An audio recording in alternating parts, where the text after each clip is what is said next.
Aujourd'hui, je vais partager trois ovnis. Ce sont trois vins qui sont faits en Catalogne, mais chacun est un ovni pour une raison différente.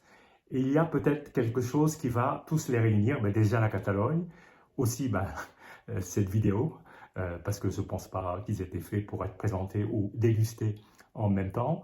Ils viennent de trois endroits différents. Donc voilà, il y aura un blanc et deux rouges. Alors, on va commencer par une rapide présentation des vins. Donc, le premier est un vin blanc qui est fait en Catalogne avec le cépage Grenache blanc. Donc, 100% Grenache blanc. C'est pas courant en Catalogne. Donc, pour moi, ça va être une découverte naturelle. Donc, sans intrants et pratiquement sans soufre. Le deuxième est aussi un vin naturel qui s'appelle Acronyme, qui est réalisé par une équipe qui est catalano-italienne ou italo-catalane, avec un cépage que certains d'entre vous connaissent, qui est le Montepulciano d'Abruzzo, et à ne pas confondre avec le Vino Nobile de Montepulciano, qui est un vin toscan. Là, c'est vraiment le cépage Montepulciano des Abruzzes, et c'est fait en Catalogne. Et enfin, ça peut paraître assez courant, peut-être même banal. Là, il s'agit d'une Syrah en Catalogne du Sud, donc dans la région de Tarragone, dans une comarque qui s'appelle Conca de Barberà. Alors, on n'est pas trop habitué à croiser du Syrah et encore moins un Syrah à 100%.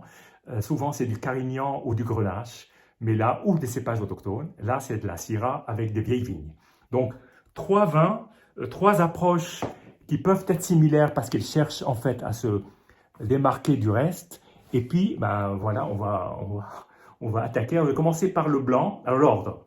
Commencer par le blanc, qui me paraît peut-être le plus délicat.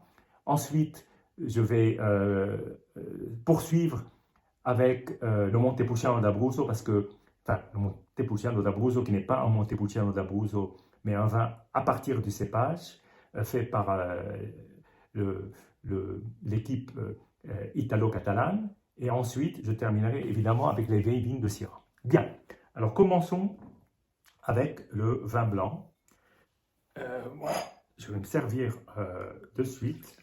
Alors, le vin blanc, je l'ai ouvert, j'aurais dû l'aérer, mais bon, des fois, on n'a pas trop le choix. Je vais le déguster sur 2 jours, donc je verrai comment il va évoluer, et je vous ferai les commentaires probablement dans la partie commentaires de la vidéo. Donc voilà. Alors la couleur est très dorée, très dorée.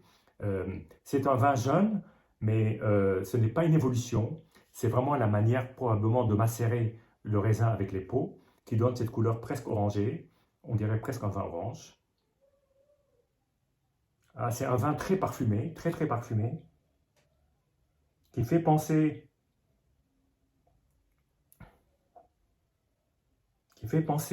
au nez à de la figue verte,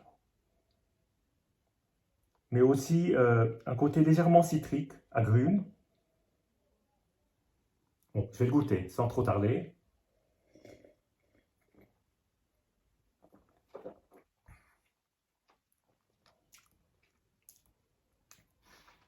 Je ne sais pas si c'est un blanc de macération, mais il me donne la sensation d'avoir à la fois beaucoup de masse, beaucoup de tanin. Alors l'attaque est assez puissante.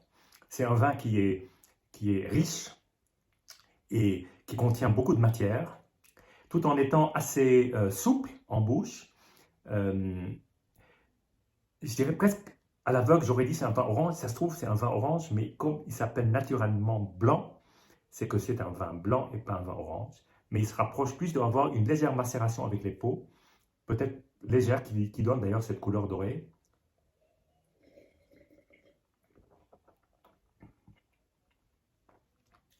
Il y a un côté amande, un peu fruit sec en bouche, une belle acidité, citrique, agrume, intense, assez présente, une fin qui n'est pas hyper longue, mais qui est très agréable, avec un léger côté mentholé. C'est un vin d'une assez belle fraîcheur. Alors là, il n'est pas très frais, donc je pense qu'il va avoir un profil qui va évoluer avec la baisse de la température. Bien, passons à l'acronyme.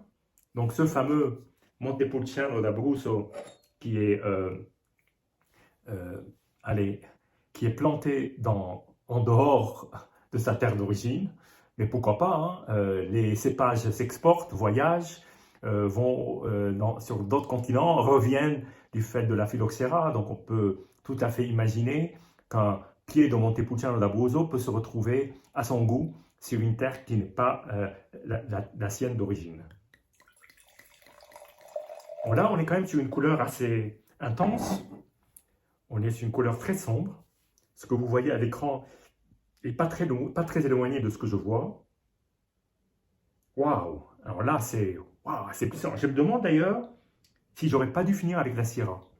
En tout cas, le nez est très intense, très puissant, avec un côté encore de réduit, parce que je viens d'ouvrir la bouteille il n'y a pas longtemps.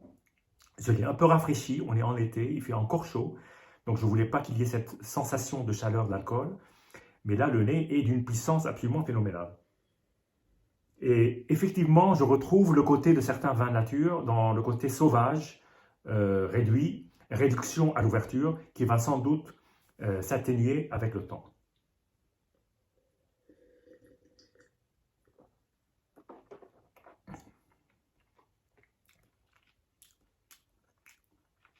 C'est un très beau vin, très très beau vin. Très belle attaque d'une grande intensité dès les premières sensations en bouche. Après, il y a un côté assez tendre dans ce vin. Il part d'un côté sauvage, rugueux, et il devient très tendre et très souple, avec des tanins bien fondus, qui donnent la sensation de confort en bouche, avec une masse de fruits qui est vraiment superbe.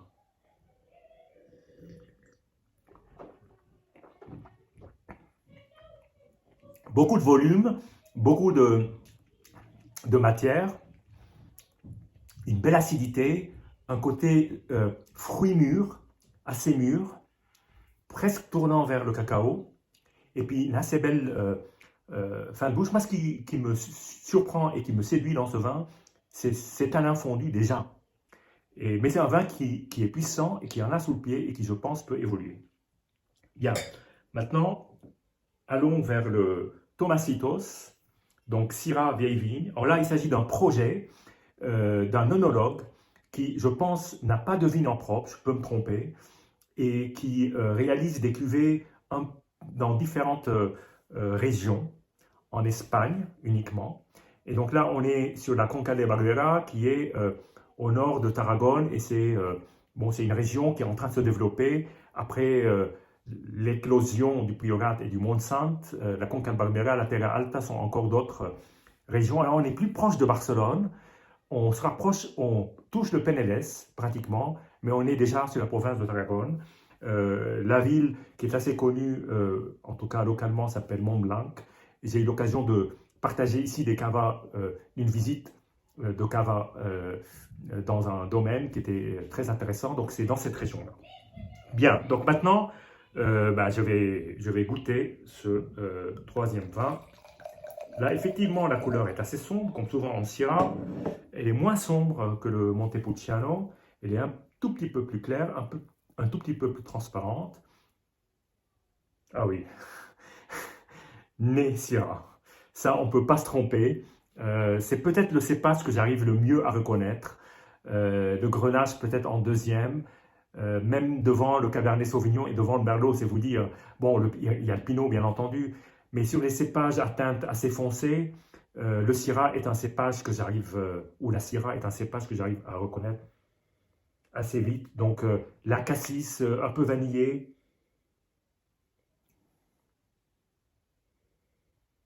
légèrement poivré. J'ai connu des Syrahs plus poivrés que celui-là, mais il est sans aucun doute épicé.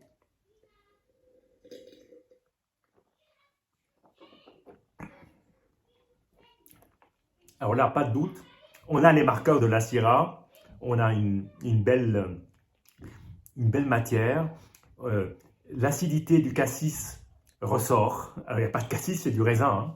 Mais bon, quand on aime la Syrah, c'est ça qu'on recherche. Il a une assez belle matière, je dirais pas puissante. Il y a des Syrahs beaucoup plus puissants. Il est assez bien extrait, mais pas trop. il y a surtout cette acidité que j'aime bien, et puis ce côté cassis, presque marmelade.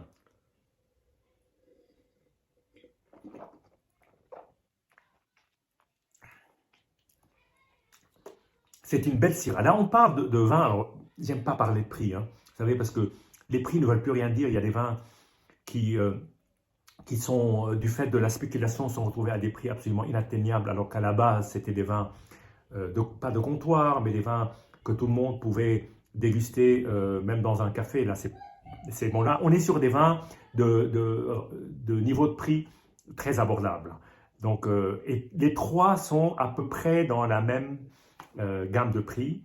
Donc, je ne dis pas que ce sont des vins pour tous les jours, mais c'est des vins qu'on peut facilement acheter, donc sans trop se poser de problème. Et dans les trois cas, ce sont de très beaux vins.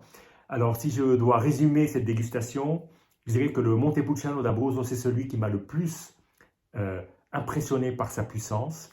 Le blanc est vraiment un ovni, vraiment un ovni. La Syrah, elle est très belle. Bien entendu, c'est pas comparable avec les Côtes-Rôties, mais attention, on n'est pas dans la même gamme de vins.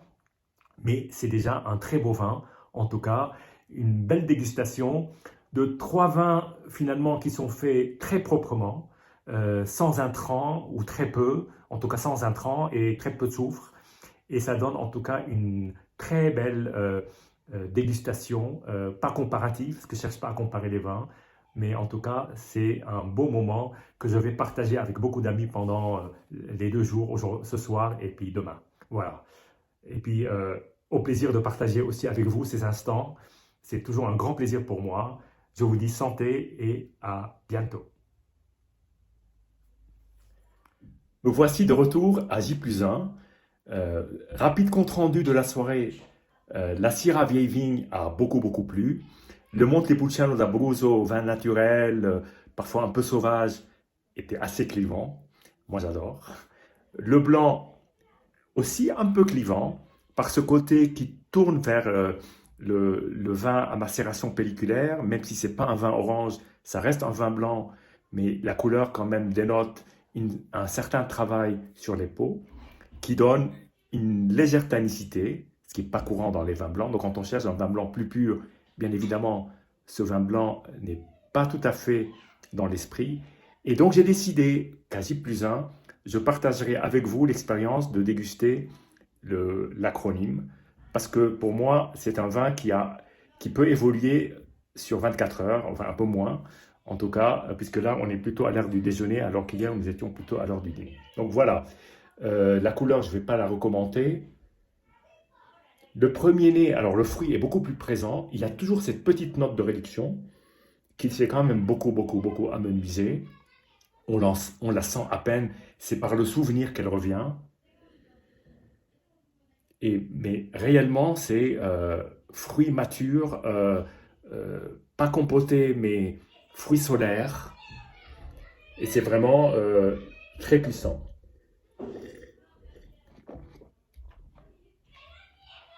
L'attaque est vraiment ample, impactante. C'est un beau fruit, un super beau fruit. C'est absolument magnifique. Moi, j'aime beaucoup. Il y a cette légère note animale qui vient de la réduction, que j'aime bien, qui lui donne un côté sauvage, qui était beaucoup plus présent hier. Et à la limite, j'aime bien le côté que j'ai remarqué hier. Et là, on est face à un vin qui est extrêmement bien fait, à un prix très raisonnable. Donc voilà, une belle découverte. Je vous dis santé et à très bientôt.